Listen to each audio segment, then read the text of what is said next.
یا بار لگا دیے جائیں ٹھکرا دے گا، لیکن اس کلمے کی قربانی یقین نہیں۔ عبداللہ ابن حذافہ کے اس واقعے کو پڑھیے۔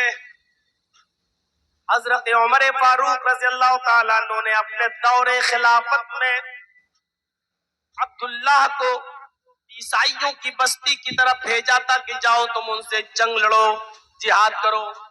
عبداللہ ابن حذافہ چند صحابیوں کو لے کر، چند ساتھیوں کو لے کر عیسائیوں کی اس بستی میں جاتے ہیں اور جہاد شروع ہو جاتا ہے۔ لیکن تھوڑی دیر کے بعد عبداللہ ابن حذافہ اور ان کے ساتھی مغلوب ہو جاتے ہیں۔ عیسائی زیادہ بھی تھے اور ہتھیاروں سے لیس بھی تھے۔ ان عیسائیوں نے غلبہ پا لیا اور ان تمام ساتھیوں کو، عبداللہ ابن حذافہ اور ان کے ساتھیوں کو اریسٹ کر لیا، گرفتار کر لیا۔ اب منظر جب گرفتار کر کے عیسائی بادشاہ کے سامنے لائے گئے تو عیسائی بادشاہ نے غور سے دیکھا اور دیکھنے کے بعد اچھا آپ لوگ ہیں، کیا چاہتے ہو؟ میں تمہیں چھوڑنے کے لیے تیار ہوں، لیکن میری ایک شرط ہے۔ بادشاہ نے کیا کہا؟ میری ایک شرط ہے، وہ شرط یہ ہے کہ تم لا الہ الا اللہ کا انکار کرو، اس کلمے سے رشتہ توڑو، تمہیں عیسائی بننا ہے۔ ہاشا،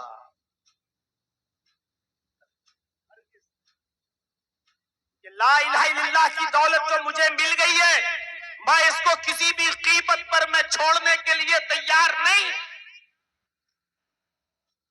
اس نے دوسری شرط رکھی عیسائی بادشاہ نے کہ میری دوسری شرط بھی ہے، پہلی شرط نہیں مانتے ہو کوئی بات نہیں، چلو لا الہ الا اللہ پڑھتے ہو پڑھ لو، کوئی بات نہیں، لیکن تم مجھے سجدہ کر لو۔ یعنی عیسائی بادشاہ نے کہا میرے سامنے سجدہ کر لو، میرے سامنے ماتھا ٹیک لو، میں تمہیں چھوڑ دوں گا۔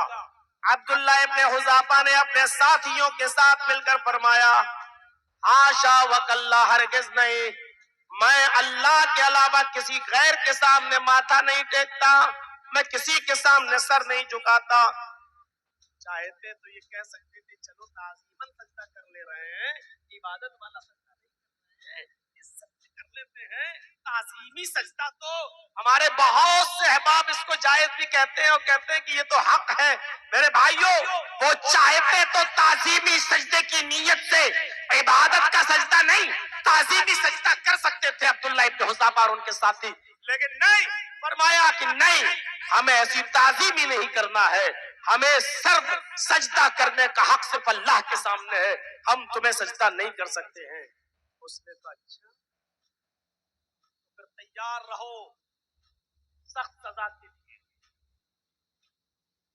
کڑھاؤ لگایا گیا، آگ جلائی گئی، آگ پر کڑھاؤ رکھا گیا، اس کڑھاؤ میں تیل ڈالا گیا، تیل جب ابلنے لگا، کھولنے لگا، تو اس بادشاہ نے، عیسائی بادشاہ نے اپنے یہاں جو جیل میں قید خانے میں بند تھے قیدی، ان میں سے ایک قیدی کو نکالا، اور ایک قیدی کو نکالنے کے بعد عبداللہ ابن حذافہ اور ان کے ساتھیوں کے سامنے اس قیدی کو اس آگ کے کڑھاؤ میں ڈال دیا، کھولتے ہوئے تیل کے اندر ڈال دیا، اور جیسے ہی وہ قیدی اس کڑھاؤ کے اندر ڈالا گیا، چرمرا گیا، اس کی ہڈیاں جل گئیں، چرمرا کر رہ گیا، اس کی جوڑ الگ ہو گیا، ٹکڑے ٹکڑے ہو گیا، وہ شخص فوراً جل گیا اور ایک حصہ اس کا الگ ہو گیا۔